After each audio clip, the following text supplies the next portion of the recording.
Now you may be wondering, William, why do you need a soldering gun to do that? Well, you don't.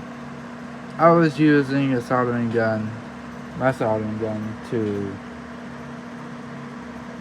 What was that? Anyways, I was using my soldering gun to resolder my wires to my razor.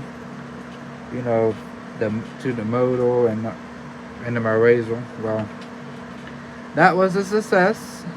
The soldering part. I mean, it turned on for a little bit, and then the motor just died. So, yeah,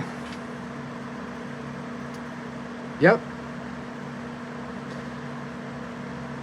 Stay tuned. I will have this momentarily.